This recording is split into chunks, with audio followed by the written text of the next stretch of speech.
Hello नमस्ते बच्चों। आज हम बात करेंगे मॉडल पेपर थर्ड, विषय सामाजिक विज्ञान, कक्षा 10th। जैसा कि आप सभी को पता है कि अपन ने 2 मॉडल पेपर पहले डाल दिए हैं, अब अपना तीसरा मॉडल पेपर आने वाला है। अब मैं आपको जो 10th क्लास के बच्चे हैं, एग्जाम बहुत ही पास में आ गए हैं, तो मैं आपको सिर्फ इतना सजेस्ट करूंगी कि आप ओनली ये मॉडल पेपर पर ही ध्यान दें, सिलेबस पर ध्यान नहीं दें, क्योंकि सिलेबस अब अपना कंप्लीट नहीं होने वाला है। लेकिन ये मैं आपसे प्रॉमिस कर सकती हूँ कि आपके 80+ मार्क्स तो ये जो मॉडल पेपर है, मैं 10 मॉडल पेपर आपको करवाऊंगी। जैसे मैंने 2 मॉडल पेपर करवा दिए, आज अपन तीसरा मॉडल पेपर अपलोड करेंगे। अब इसके बाद में 7 मॉडल पेपर आपके मैं और बताऊंगी, अच्छे से उनको भी कंप्लीट करवाऊंगी। लेकिन मैं आपको सिर्फ और सिर्फ ये कहना चाहती हूँ कि आपको मॉडल पेपर ही पढ़ना है, और ये जो मैं बता रही हूँ ना, ये क्वेश्चन उसी तरीके से आपको याद करना है। मैं कह सकती हूँ आराम से आपके 80+ मार्क्स आ जाएंगे। सिर्फ आपको ये पढ़ने हैं, क्योंकि एग्जाम बहुत पास में आ गए हैं। अब आपके पास में ज़्यादा टाइम नहीं है। अब लास्ट में जो टाइम चल रहा है ना, इसमें करनी है अपने को स्मार्ट स्टडी, और स्मार्ट स्टडी आप इन मॉडल पेपर के थ्रू आराम से आपकी कंप्लीट हो जाएगी।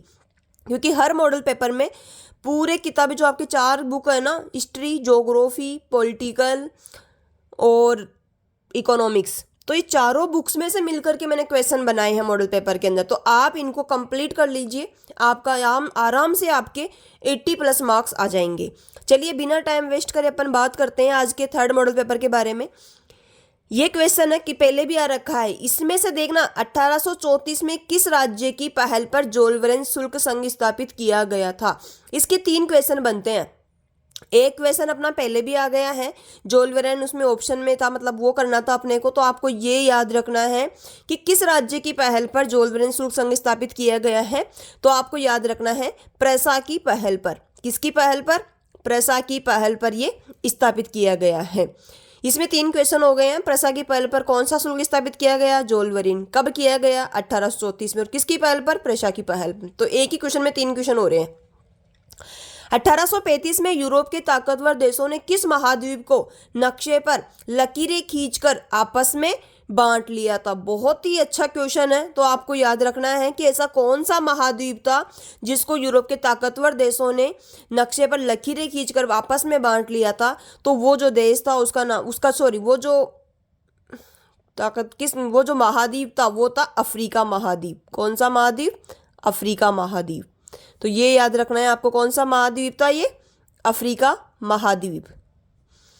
आगे वाला प्रश्न अपना, बंगाल में पहली जूट मिल स्थापित हुई, यानी कि पहली जूट मिल स्थापित कब होती है? 1855 में। कब हुई? 1855 में।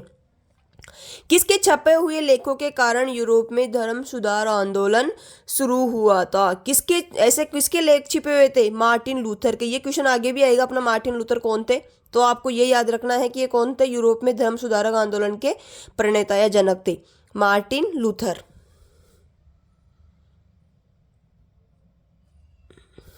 जो कैथोलिक चर्च थे या जो पोप थे, उनके कट्टर विरोधी थे मार्टिन लूथर। प्रसिद्ध ब्रेटन वुड्स नामक स्थान किस देश में है?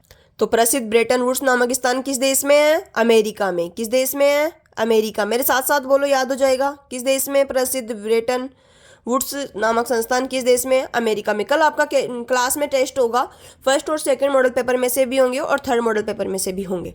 पौधों को पहली बार संरक्षित जातियों की सूची में कब शामिल किया गया है? पौधों को पहली बार संरक्षित जातियों की सूची में कब शामिल किया गया? वेरी वेरी इंपॉर्टेंट, अच्छा क्वेश्चन है। तो आपको ये याद रखना है कब शामिल किया गया था इसको? 1991 में। कब शामिल किया गया? 1991 में। निम्न में से कौन सा उद्योग दूरभाष, कंप्यूटर आदि संयंत्र निर्मित करता है? ऐसा कौन सा उद्योग है जो दूरभाष, कंप्यूटर आदि संयंत्र निर्मित करता है? तो ये है इलेक्ट्रॉनिक। कौन सा? इलेक्ट्रॉनिक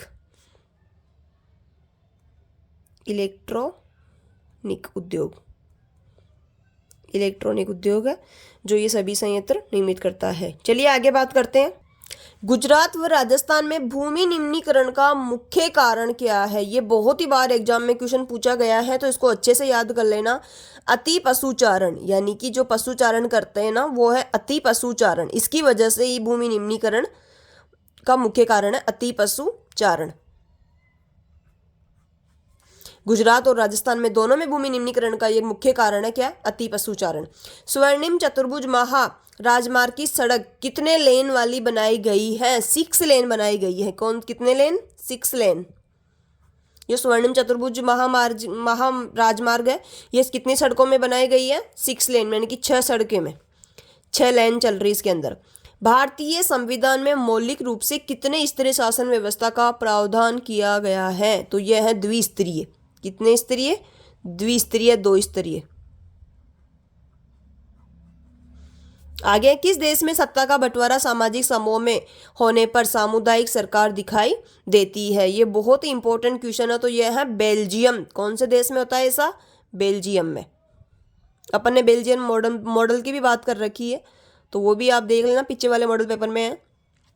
निम्न में से किस क्षेत्र की संसद में महिलाओं का प्रतिनिधित्व सर्वाधिक है? यानी कि ऐसा कौन सा देश है जहां की संसद की महिलाओं का प्रतिनिधित्व सर्वाधिक है? तो वह है नार्डिक देश। कौन सा देश है?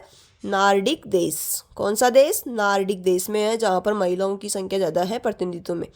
तो यह है नार्डिक देश।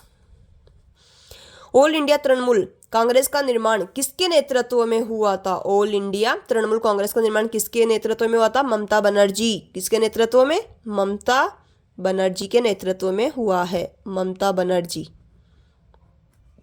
निम्न में से जिस संदर्भ में तानाशाही सरकारों ने लोकतांत्रिक सरकारों से बेहतर परिणाम प्राप्त हुए हैं, तो वह उच्च आर्थिक विकास दर। वेरी वेरी इंपॉर्टेंट, ये भी आपको याद रखना है। उच्च आर्थिक विकास दर। उच्च आर्थिक विकास दर। आगे वाला प्रश्न अपना, आर्थिक सर्वेक्षण 2020-21 के अनुसार सर्वाधिक प्रति व्यक्ति आय है। तो क्या है? किसकी है ये? हरियाणा की। कौन से राज्य की है? हरियाणा की।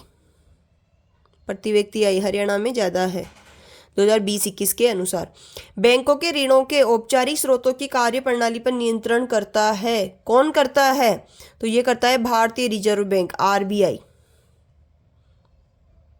RBI, reserve bank of India, यह हिंदी में कहते हैं भारतीय रिजर्व बैंक। भारतीय रिजर्व बैंक। चलो आगे बात करते हैं अपन। अंतर्राष्ट्रीय व्यापार से संबंधित नियमों को निर्धारित करता है। तो ये करता है डब्ल्यूटीओ। और डब्ल्यूटीओ की फुल फॉर्म पीछे वाले मॉडल पेपर में बता रखा है मैंने। डब्ल्यूटीओ वस्तुओं और सेवाओं के लिए मानक प्रदान करता है।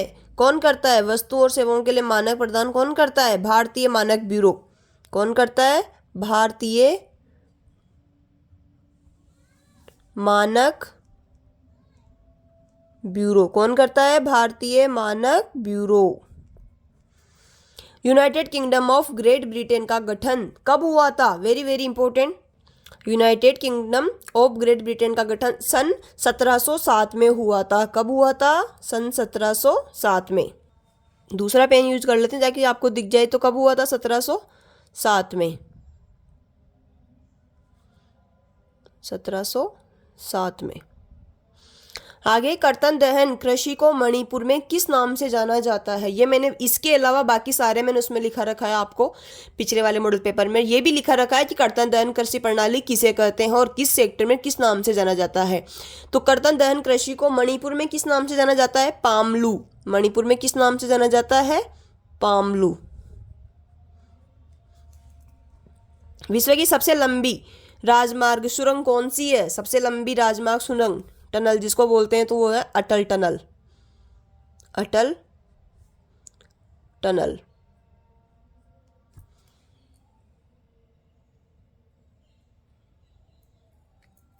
आगे है, लोकतंत्र का सीधे सीधे अर्थ यानी कि राय से शासन करना नहीं है। यानी कि किसके मतलब इसका मतलब क्या होता है? बहुमत की राय से शासन करना नहीं है। बहुमत।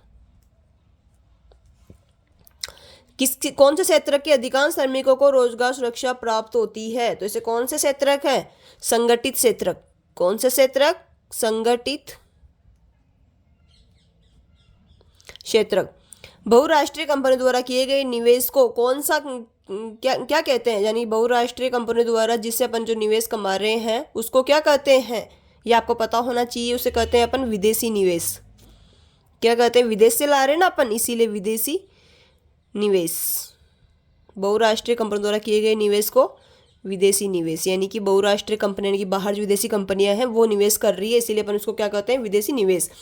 भारत का पहला हिंदुस्तानी अखबार कौन सा था, वेरी वेरी इंपॉर्टेंट, और इसके बारे में पता है, मैंने सब कुछ पहले आपको बता रखा है, इससे पहले वाले मॉडल पे मैं बता रखा है कि उसके प्रकाशन किसने और कब किया था, बंगाल गजट। तो अगर आपको याद है तो आप कमेंट में लिख के बताना मेरे को कि बंगाल गजट का प्रकाशन कब और किसने किया था। अगर आपको याद है तो आप कमेंट में ये चीज़ जरूर लिखें कि बंगाल गजट का प्रकाशन कब और किसने किया था। आगे वाला क्वेश्चन है, मार्टिन लूथर कौन था। मार्टिन लूथर कौन था, यह जर्मनी का धर्म सुधारक था। कौन था, जर्मनी का, मार्टिन लूथर कौन था, जर्मनी का धर्म सुधारक। कौन था ये, जर्मनी का धर्म सुधारक,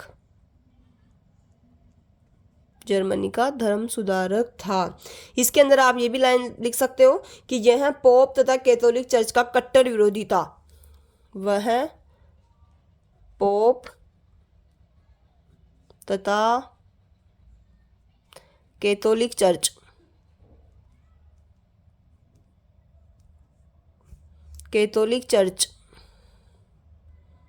का कट्टर विरोधी था, कट्टर विरोधी था।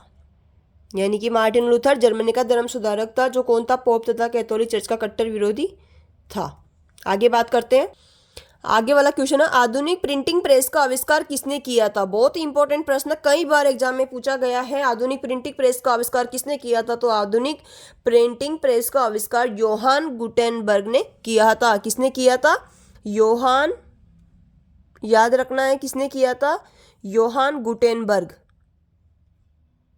गुटेनबर्ग, योहान गुटेनबर्ग ने किया था।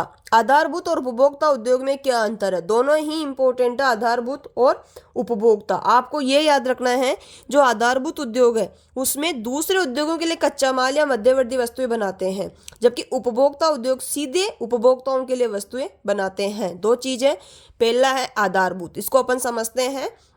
आधारभूत जो उद्योग है ये क्या करता है, दूसरे उद्योग, आधारभूत उद्योग क्या करते हैं, दूसरे उद्योग, दूसरे आधारभूत उद्योग क्या करते हैं, दूसरे उद्योगों के लिए कच्चा माल, दूसरे उद्योगों के लिए कच्चा माल, दूसरे उद्योगों के लिए कच्चा माल, दूसरे उद्योगों के लिए कच्चा माल या मध्यवर्ती वस्तुएं बनाते हैं। कच्चा माल या मध्यवर्ती, कच्चा माल या मध्यवर्ती वस्तुएं बनाते हैं। ये तो हो गया आधारभूत उद्योग, वस्तुएं बनाते हैं। आधारभूत उद्योग किसे कहते हैं, दूसरे उद्योगों के लिए कच्चा माल या मध्यवर्ती वस्तुएं बनाते हैं। अब बात करते हैं अपन उपभोक्ता उद्योग। उपभोक्ता उद्योग क्या करते हैं, सीधे उपभोक्ताओं के लिए वस्तु बनाते हैं। उपभोक्ता उद्योग क्या करते हैं, सीधे उपभोक्ताओं के लिए वस्तु बनाते हैं, सीधे उपभोक्ताओं के लिए वस्तुएं बनाते हैं, सीधे उपभोक्ताओं के लिए क्या करते हैं, ये वस्तुएं बनाते हैं। देखना, आधारभूत उद्योग दूसरे उद्योगों के लिए कच्चा माल या मध्यवर्ती वस्तुएं बनाते हैं, और उपभोक्ता उद्योग सीधे उपभोक्ताओं के लिए वस्तुएं बनाते हैं। आगे, वन्य जीवों के ह्रास के दो प्रमुख कारण लिखिए, यानी कि जो वन्य जीव में कमी हो रही है उसके जो दो महत्वपूर्ण कारण हैं वो अपने को बताने हैं। पहला तो है व्यापार हेतु, पहला कारण क्या है, व्यापार हेतु चोरी या शिकार करना, व्यापार हेतु चोरी या शिकार करना, व्यापार हेतु चोरी या शिकार करना, ये तो हो गया पहला कारण, व्यापार हेतु चोरी या शिकार करना। दूसरा कारण क्या है वो देखना है, आवासीय स्थलों का सिकुड़ना। वन्यजीवों के ह्रास में क्या हो गया, आवासीय स्थलों का सिकुड़ना, आवासीय स्थलों का सिकुड़ना। तो ये आपको दो कारण याद रखना है। पहला तो है व्यापार हेतु चोरी या फिर शिकार करना, और दूसरा है आवासीय स्थलों का सिकुड़ना। आगे स्वर्णिम चतुर्भुज महाराजमार्ग परियोजना किन किन स्थानों को मिलाती है? बहुत ही इंपॉर्टेंट प्रश्न है। ये कौन कौन से स्थानों को मिलाती है, तो ये आपको पता होना चाहिए। देखते हैं, जैसे मैं यहाँ पर त्रिभुज बना देती हूँ, 4 स्थानों को मिलाती है। तो ये देखते हैं कौन कौन से स्थानों को मिलाती है। इधर तो है कोलकाता,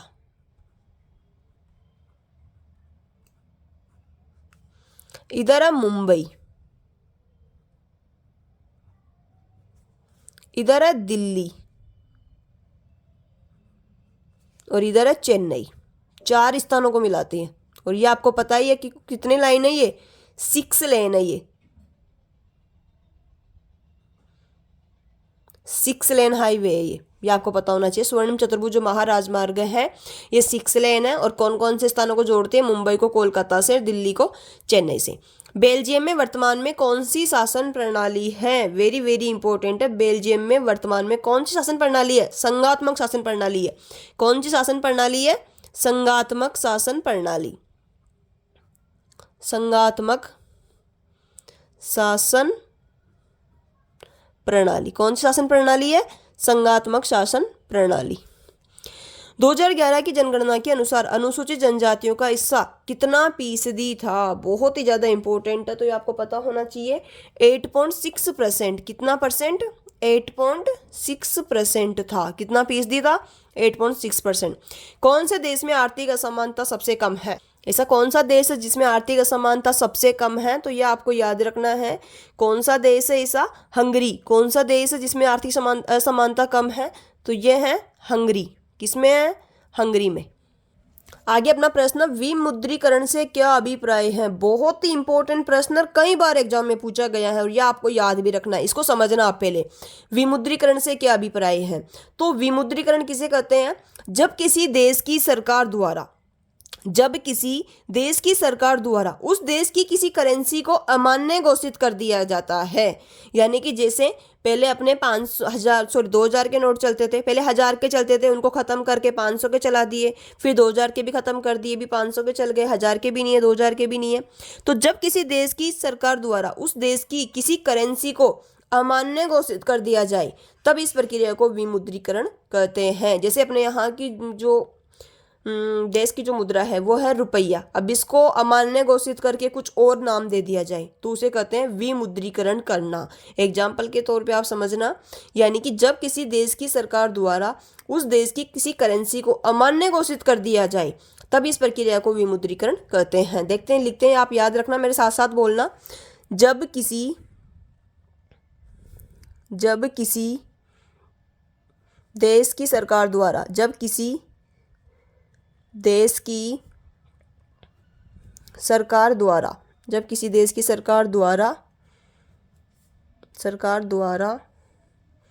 उस देश की जब किसी देश की सरकार द्वारा उस देश की किसी करेंसी को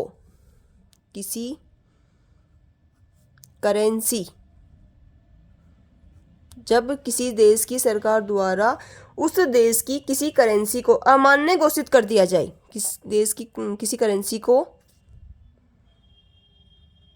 अमान्य घोषित कर दिया जाए, अगर उसको अमान्य घोषित कर दिया जाता है तो जो प्रक्रिया हो रही है इसी को कहते हैं विमुद्रीकरण। घोषित कर दिया जाए तब इस प्रक्रिया को विमुद्रीकरण कहते हैं। तब इस प्रक्रिया को विमुद्रीकरण कहते हैं। विमुद्रीकरण कहते हैं। विमुद्रीकरण समझ में आ गया आई थिंक। जब किसी देश की सरकार द्वारा उस देश की किसी करेंसी को अमान्य घोषित कर दिया जाए तब इस प्रक्रिया को विमुद्रीकरण कहते हैं। सीधी सी भाषा में आपको ये याद रखना है। अब आगे क्वेश्चन अपना, उदारीकरण से आप क्या समझते हैं? ये भी बहुत इंपॉर्टेंट प्रश्न है।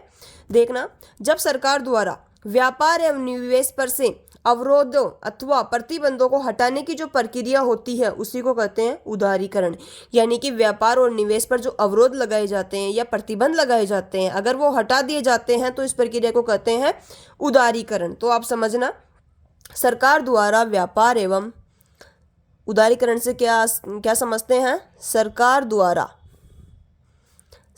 द्वारा मेरे साथ साथ बोलो, आपको याद हो जाएगा। सरकार द्वारा व्यापार एवं निवेश पर, सरकार द्वारा व्यापार एवं निवेश पर, सरकार द्वारा व्यापार एवं निवेश पर से अवरोधों अथवा निवेश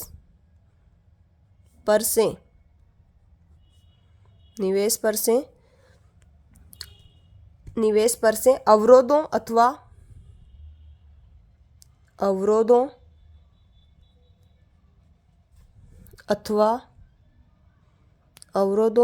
अथवा प्रतिबंधों को हटाने की प्रक्रिया को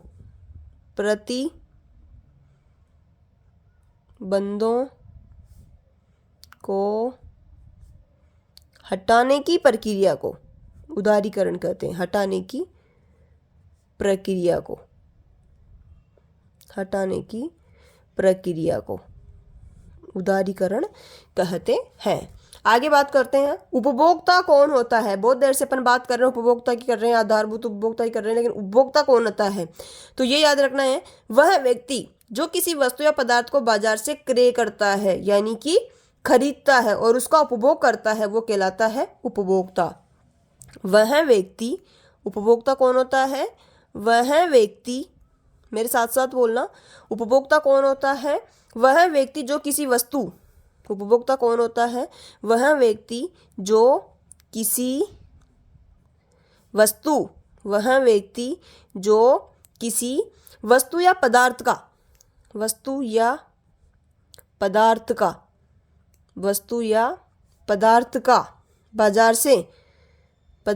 बाजार से क्रय करता है। क्रय का मतलब होता है खरीदना, विक्रय का मतलब होता है बेचना। पदार्थ का बाजार से क्रय करता है, वह व्यक्ति जो किसी वस्तु या पदार्थ का बाजार से क्रय करता है, वह व्यक्ति जो किसी वस्तु या पदार्थ का बाजार से क्रय करता है और उसका उपभोग करता है। क्रय करता है और उसका उपभोग करता है, वही क्या कहलाता है? उपभोक्ता। और उसका उपभोग करता है, वही क्या कहलाता है? उपभोक्ता। उपभोग करता है, वही क्या कहलाता है? उपभोक्ता। ग्रीम बंधु कौन थे? आगे लघुतरात्मक की अपन बात करेंगे। ग्रीम बंधु कौन थे? उन्होंने जर्मन राष्ट्रीय भावनाओं के विकास में क्या योगदान दिया? बहुत ही इंपॉर्टेंट प्रश्न, इसको तो आपको अच्छे से याद रखने हैं। ग्रीम बंधु, ये दो भाई थे, जेकब ग्रीम और विल्हेम ग्रीम। दो भाई थे, जेकब ग्रीम और विल्हेम ग्रीम, और ये कहाँ के निवासी थे? जर्मनी के निवासी थे। तो जो ग्रीम बंधु हैं वो जर्मनी के निवासी थे। इसमें आप लिख सकते हैं ग्रीम बंधु जर्मनी के निवासी थे, या फिर ये लिखना है जर्मनी के प्रसिद्ध विद्वान और साहित्यकार थे। ग्रीम बंधु जर्मनी के प्रसिद्ध विद्वान, जर्मनी के प्रसिद्ध विद्वान और साहित्यकार थे। विद्वान और साहित्यकार थे, यानी कि कहाँ के थे? जर्मनी के। साहित्य, ग्रीम बंधु कौन थे? जर्मनी के प्रसिद्ध विद्वान और साहित्यकार थे।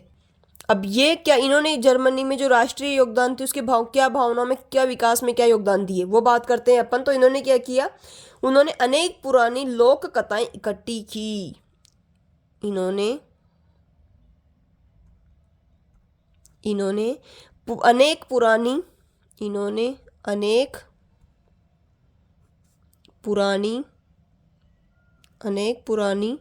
लोक कथाएं इकट्ठी की। उनका विश्वास था उनका विश्वास था। ये याद रखना है। पहले तो इसको मेरे साथ साथ में बोलना। ग्रीम बंधु कौन थे? तो ग्रीम बंधु जर्मनी के निवासी थे जो प्रसिद्ध विद्वान और साहित्यकार थे। पहली लाइन तो ये हो गई। अब इन्होंने क्या किया, दोनों भाइयों ने अनेक पुरानी लोक कथाएं इकट्ठी की, यानी कि इन्होंने जो पुरानी लोक कथाएं थी सबसे पहले तो वो इकट्ठी की। इनका विश्वास था कि उन्होंने जो लोक कथाएं इकट्ठी की वे बच्चों और बड़ों में समान रूप से पसंद की जाती थी। बाद में दोनों भाई उदारवादी राजनीति में सक्रिय हो गए। उनका विश्वास था कि जो लोक कथाएं इकट्ठी की, उनका विश्वास था कि जो लोक कथाएं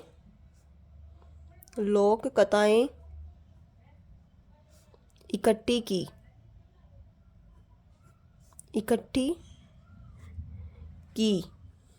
जो अपन लोक कथाएं इकट्ठी कर रहे हैं वो बच्चों और बड़ों दोनों में समान रूप से पसंद की जाती थी। इकट्ठी की वे बच्चों और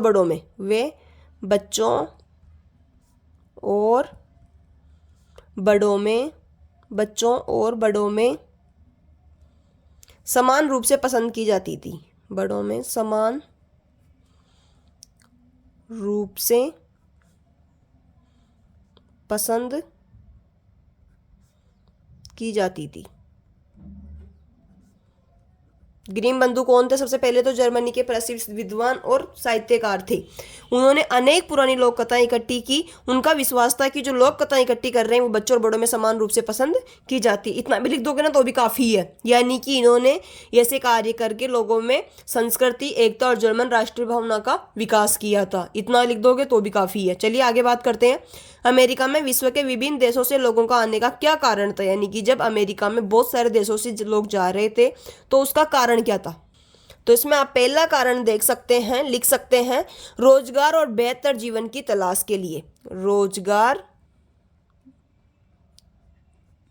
रोजगार और बेहतर जीवन की तलाश के लिए। बेहतर जीवन की तलाश के लिए। बेहतर जीवन की तलाश के लिए। क्योंकि यहाँ पर उद्योग, खेती, व्यापार आदि के बहुत सारे अवसर थे, तो इन्होंने ये सोचा कि रोजगार, बेहतर जीवन की तलाश के लिए कहाँ चले? अमेरिका। दूसरा है धार्मिक और राजनीतिक स्वतंत्रता। यहाँ पर धर्म और राजनीति दोनों की स्वतंत्रता थी। धार्मिक और राजनीति, इसका मतलब भी समझाऊंगी आपको। धार्मिक और राजनीतिक स्वतंत्रता, दमन और भेदभाव से बचने के लिए लोग अमेरिका आए थे। यानी कि इनपे किसी प्रकार कोई वो नहीं था, कोई दबाव नहीं था, इसीलिए यहाँ पर आके रहने लगे थे। इसके अंदर तो आप लोग और लिख सकते हो कि अमेरिका में ऊर्जा के भंडार थे। अमेरिका में ऊर्जा के भंडार थे। इतना ही लिख दोगे पहले जाके तो भी काम चल जाएगा। ऊर्जा के भंडार थे। ऊर्जा के भंडार थे। अमेरिका में क्या थे? ऊर्जा के भंडार थे, जिससे क्या होते थे? व्यापारिक गतिविधियां भी तेज होती थी। यानी कि याद रखना है कि अमेरिका में विश्व के विभिन्न देशों से लोगों के आने का क्या कारण रहे हैं? पहला है रोजगार और बेहतर जीवन की तलाश के लिए, दूसरा है धार्मिक और राजनीतिक स्वतंत्रता के लिए, और तीसरा अमेरिका में ऊर्जा के भंडार थे। ग्रीम बंधुओं के बारे में अपन ने बात कर ली कि जर्मनी के प्रसिद्ध विद्वान और साहित्यकार थे। इन्होंने अनेक पुरानी लोक कथाएं इकट्ठी की। उनका विश्वास था कि जो लोक कथाएं वो इकट्ठी कर रहे हैं वो बच्चों और बड़ों दोनों में समान रूप से पसंद की जाती थी। चलिए आगे बात करते हैं।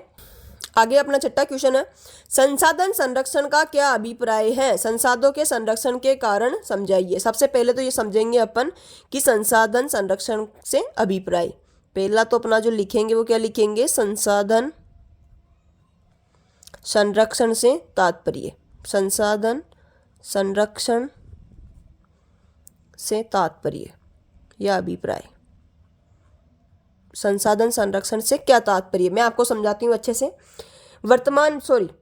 मानव द्वारा संसाधनों के प्रबंधन को ही संसाधन संरक्षण कहते हैं। अब इसमें आप समझ सकते हो संसाधन संरक्षण से मतलब यानी कि जो प्राकृतिक संसाधन अपने यहाँ पर उनका सावधानी पूर्वक, सीमित और विवेकपूर्ण उपयोग ही क्या है? संसाधन संरक्षण। यानी कि आप इसमें यह भी लिख सकते हैं कि प्राकृतिक संसाधनों का, यानी कि प्रकृति ने जो अपने को संसाधन दे रखे हैं उनका, प्राकृतिक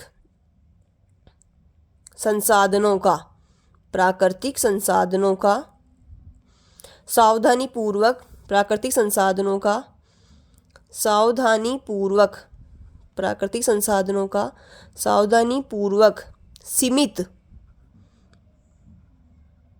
और विवेकपूर्ण उपयोग और विवेकपूर्ण उपयोग ही क्या कहलाता है? संसाधन संरक्षण। उपयोग ही संसाधन संरक्षण कहलाते हैं।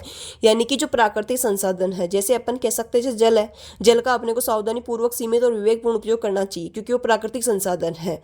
जैसे ही हवा वगैरह है तो ये भी दूषित हवा कर देते हैं अपन, तो उसका भी उसी तरीके से अपने को उपयोग करना चाहिए।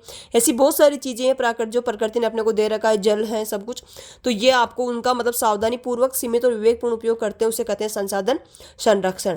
अब इसके संरक्षण के दो प्रमुख कारण अपन क्या लिख सकते हैं? तो इसके दो कारण। नंबर 1, पहला कारण है पर्यावरण संतुलन बनाए रखने हेतु। पहला कारण क्या हो गया? पर्यावरण संतुलन बनाए रखने हेतु। पहला कारण तो गया पर्यावरण संतुलन बनाए रखने हेतु। अगर अपने को पर्यावरण का संतुलन को अच्छे से बनाए रखना है तो अपने को इनका संरक्षण करना ही पड़ेगा, बनाए रखने हेतु। दूसरा कारण है भविष्य की पीढ़ियों की जरूरतों के लिए, जो आपके बाद में जो पीढ़ी आने वाली है उनकी जरूरत के लिए बचाने के लिए। तो भविष्य की पीढ़ियों की जरूरतों के लिए भी अपने को पर्यावरण का संरक्षण करना चाहिए। भविष्य पीढ़ियों की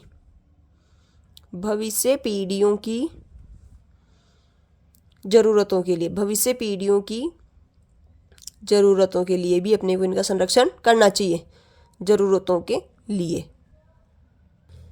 आगे वाला प्रश्न अपना, वाणिज्यिक कृषि की दो प्रमुख विशेषताओं का वर्णन कीजिए। यानी कि जो वाणिज्यिक फसलें हैं इसके अपने को दो विशेषताएं लिखनी है। तो इसमें पहली जो विशेषता है वो आप कह सकते हैं कि बाजार के लिए, उत्पादन के लिए, यानी कि बाजार के लिए उत्पादन। इसमें पहला कारण हो गया बाजार के लिए उत्पादन, यानी कि वाणिज्यिक कृषि में फसलें बेचने के उद्देश्य से उगाई जाती है, न कि केवल आत्म उपभोग के लिए। यानी कि जो वाणिज्यिक कृषि है, जो वाणिज्यिक खेती अपन करते हैं, वो उसे बेचने के उद्देश्य से उगाई जाती है, न कि खुद के खाने के लिए या खुद के लिए उपभोग करने के लिए। तो इसमें पहली विशेषता तो होती है कि बाजार के लिए उत्पादन, यानी कि वाणिज्यिक खेती जो करते हैं अपन वो क्यों करते हैं? बाजार को बेचने के लिए, यानी कि बाजार के लिए उत्पादन। यानी कि वाणिज्यिक कृषि में फसलें, आप इसके साथ में आगे लिख सकते हो कि वाणिज्यिक कृषि में जो फसलें होती हैं वो बेचने के उद्देश्य से उगाई जाती है। मैं यहाँ पर शॉर्ट में लिख देती हूँ, जो फसलें होती हैं इनका उत्पादन अपन क्यों करते हैं?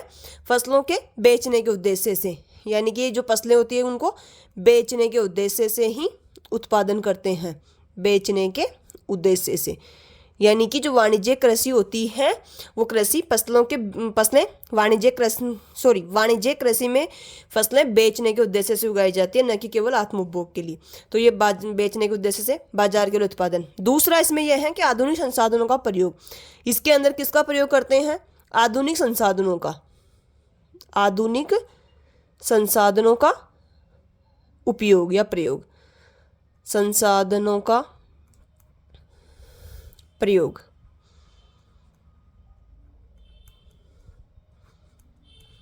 आधुनिक संसाधनों का प्रयोग, इसमें मशीनें, उन्नत बीज, उर्वरक और सिंचाई के आधुनिक साधनों का उपयोग किया जाता है। यानी कि इसके अंदर अपन किसका प्रयोग करेंगे?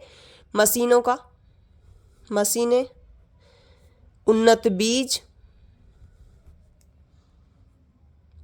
खाद वगैरह, उर्वरक और सिंचाई, इनका प्रयोग करेंगे अपन।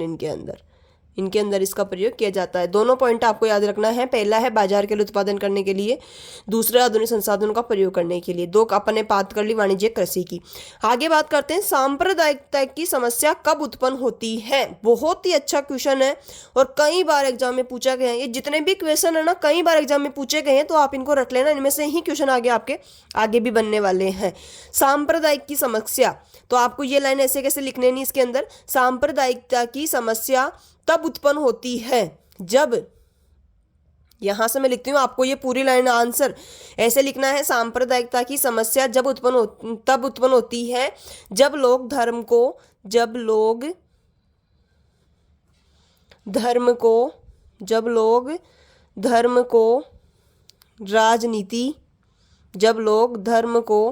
राजनीति या सत्ता से जोड़कर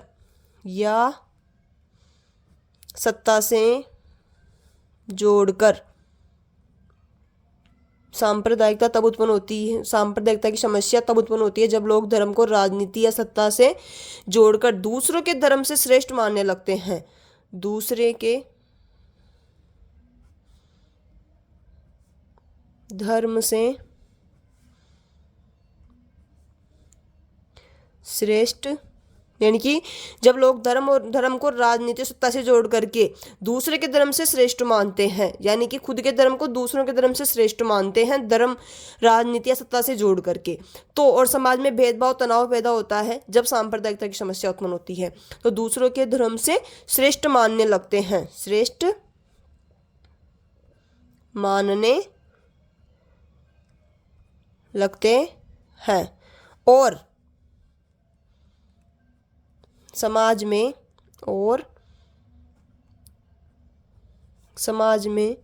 भेदभाव और तनाव पैदा होता है।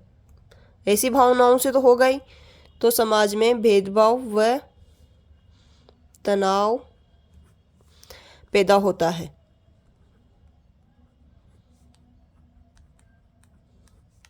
तो सांप्रदायिकता की समस्या कब उत्पन्न होती है?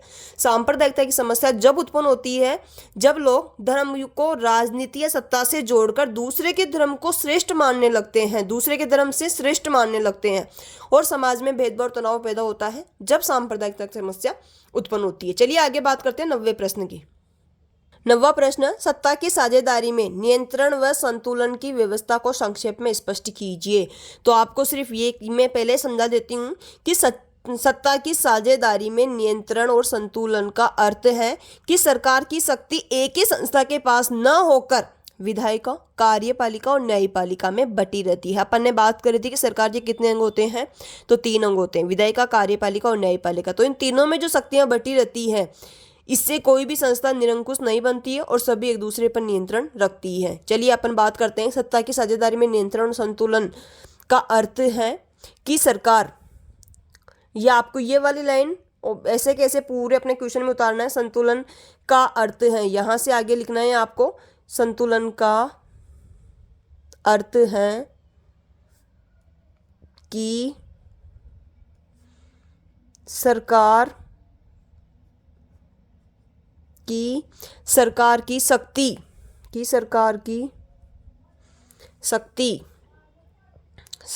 शक्ति एक ही संस्था के पास न होकर एक ही संस्था के पास न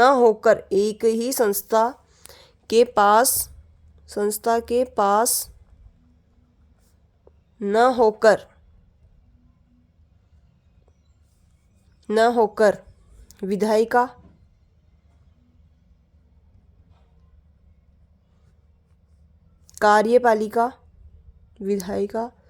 कार्यपालिका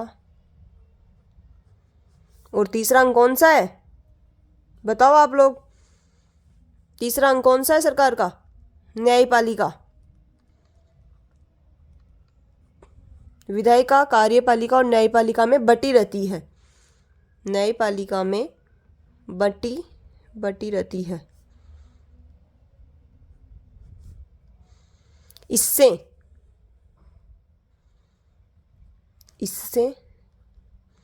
कोई भी संस्था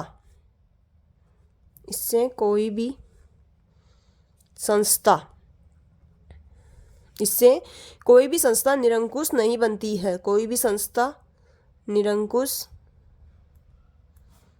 नहीं बनती है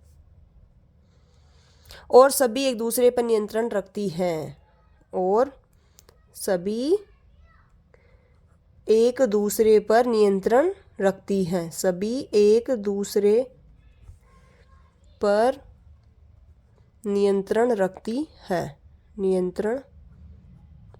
है। यानी कि सत्ता की साझेदारी में नियंत्रण और संतुलन की व्यवस्था को संक्षेप में स्पष्ट कीजिए। तो सत्ता की साझेदारी में नियंत्रण और संतुलन का अर्थ है कि सरकार की शक्ति एक ही संस्था के पास न होकर विधायिका, कार्यपालिका और न्यायपालिका में बटी रहती है। इससे कोई भी संस्था निरंकुश नहीं बनती है और सभी एक दूसरे पर नियंत्रण रखती है। आगे वाला क्वेश्चन है, विश्व बैंक विभिन्न वर्गों का वर्गीकरण करने के लिए किस प्रमुख मापदंड का प्रयोग करता है? बहुत ही अच्छा क्वेश्चन है। तो आप इसमें लिख सकते हैं विश्व बैंक, ये वाली लाइन पूरे ऐसे कैसे यहाँ पर लिख सकते हैं, विश्व बैंक विभिन्न वर्गों का वर्गीकरण करने के लिए प्रति व्यक्ति आय को किस प्रमुख मापदंड का प्रयोग करता है? प्रति व्यक्ति आय मापदंड का प्रयोग करता है। तो सिर्फ आपको ये वाला, अब इसमें पूरी 2 लाइन बढ़ जाएगी, वैसे पूरे क्वेश्चन को भी आपको इसमें लिखना है। विश्व बैंक विभिन्न वर्गों का वर्गीकरण करने के लिए प्रति व्यक्ति आय प्रमुख मापदंड का प्रयोग करता है। आगे वाला क्वेश्चन है, सकल घरेलू उत्पाद की गणना करते समय केवल अंतिम वस्तुओं तथा सेवाओं को ही क्यों शामिल किया जाता है? बहुत ही अच्छा क्वेश्चन है। यानी कि सकल घरेलू उत्पाद की गणना करते समय केवल अंतिम वस्तुओं तथा सेवाओं को ही क्यों शामिल किया जाता है? तो इसका आंसर ये होगा, आप इसमें यहाँ पर ये वाली लाइन लिखना पहले, सकल घरेलू उत्पाद की गणना करते समय केवल अंतिम वस्तुओं तथा सेवाओं का ही इसलिए शामिल किया जाता है ताकि, ये वाला पूरा उतार के फिर लिखना है, ताकि दोहरी गणना से बचा जा सके, ताकि दोहरी गणना से बचा जा सके, ताकि दोहरी गणना से बचा जा सके, क्योंकि आगे लिखना है, क्योंकि मध्यवर्ती वस्तुओं का मूल्य पहले ही अंतिम वस्तुओं में जुड़ा होता है। क्योंकि मध्यवर्ती वस्तुओं का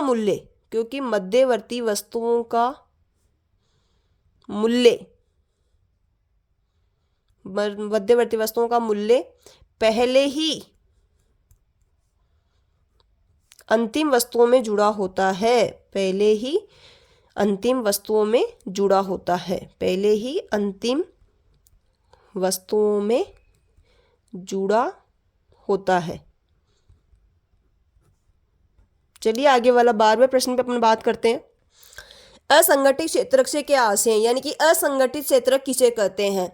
तो असंगठित क्षेत्रक वह क्षेत्रक होता है जहां काम करने वाले लोगों को निश्चित ना तो वेतन मिलता है, ना कोई नौकरी की सुरक्षा रहती है, आज और नौकरी कल नहीं है, छुट्टी, पेंशन या अन्य सामाजिक सुविधाएं नहीं मिलती है, उसे कहते हैं असंगठित क्षेत्रक। और ये सब मिलती है उसे संगठित क्षेत्रक कहते हैं।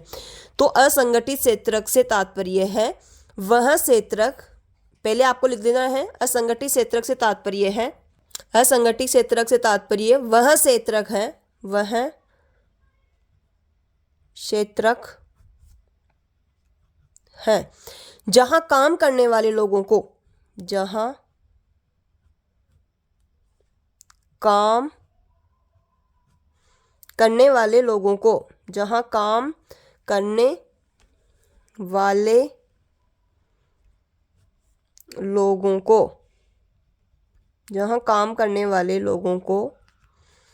निश्चित वेतन,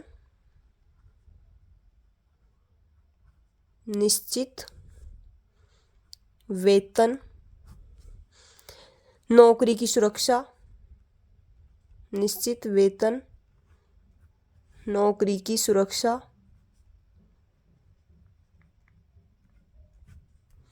छुट्टी, पेंशन या अन्य सामाजिक सुविधाएं नहीं मिलती है,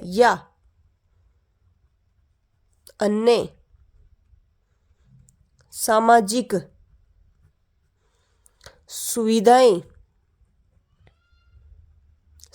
सुविधाएं नहीं मिलती है, सीधी सी भाषा में आपको ये याद रखना है कि असंगठित क्षेत्रक वह क्षेत्रक होता है जहां काम करने वाले लोगों को ना तो निश्चित वेतन मिलता है, ना ही कोई नौकरी की सुरक्षा होती है, ना छुट्टी मिलती है, ना पेंशन और ना ही अन्य सामाजिक सुविधाएं मिलती है।